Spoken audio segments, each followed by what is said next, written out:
ముప్పాళ్ల మండలం గోలపాడు గ్రామానికి చెందిన గురజాల కోటేశ్వరరావు అనే రైతుకు మొలకలూరు రెవెన్యూ పరిధిలోని కేతముక్కల అగ్రహారంలో సర్వే నంబర్ 703 బిలో 94 సెంట్లు వ్యవసాయ భూమి ఉండగా ఇదే సర్వే నంబర్లో ఎండోమెంట్ భూమి ఉన్నదని ఎండోమెంట్ అధికారులు తమకు భూమి తగ్గిందని అది తేలే వరకు 22A నిషేధిత జాబితాలో పెట్టించడం వలన సంబంధిత రైతు గురజాల కోటేశ్వరరావు అనారోగ్యంతో తన భూమిని అమ్ముకోవడానికి కొన్నవారికి రిజిస్ట్రేషన్ చేయడానికి వీలుకాక ఇబ్బందులు పడుతున్నారని రైతుకు న్యాయం చేయాలని నరసరావుపేటలోని జిల్లా కలెక్టర్కి ప్రజా సంఘాల ఆధ్వర్యంలో వినతి పత్రం అందజేశారు.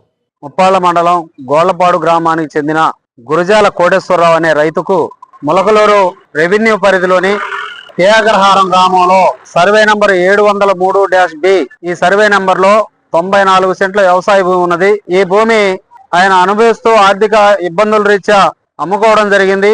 దీనికి గాను కొన్నవారికి రిజిస్ట్రేషన్ చేయడం కోసం రిజిస్ట్రార్ ఆఫీస్కి వెళ్తే ఈ భూమి ఎండోమెంట్ భూమితో కలగలిపి ఒకే సర్వే నంబర్లో ఉన్నది, ఇది సరి చేసుకోమని రిజిస్ట్రార్ సిబ్బంది చెప్పడం జరిగింది. దీని మీద తన భూమిని ఎండోమెంట్ భూమి నుంచి విడదీసి అదే అగ్రహారం అగ్రహారంలో సర్వే నంబర్ 703-Bలో ఎండోమెంట్ వారు భూమి తగ్గిందని, కాబట్టి చుట్టుపక్కల ఉన్న రైతుల భూముల్ని కలిపి నిషేధిత జాబితాలో వాళ్ళు చేర్పించుకున్నారు.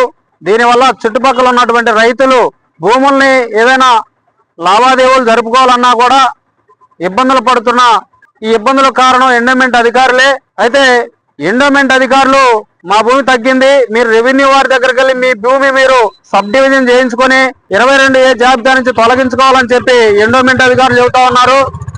రెవెన్యూ వారిని అడిగితేనేమో నర్సాపేట తహసీల్దార్ గారు మాదేమీ లేదు, ఎండోమెంట్ వారి భూమి సబ్ డివిజన్ చేసాము, వాళ్ళకి సపరేట్ గా సబ్ డివిజన్ చేసేసాము, సమస్య మా దగ్గర లేదు, ఎండోమెంట్ వాళ్ళ దగ్గర ఉందని ఒకరి మీద ఒకరు ఎండోమెంట్ రెవెన్యూ వారు ఒకరి మీద ఒకరు చెప్పుకుంటూ ఈ పట్టా భూములు ఉన్నటువంటి రైతుల్ని ఇబ్బందులకు గురి చేస్తా ఉన్నారు.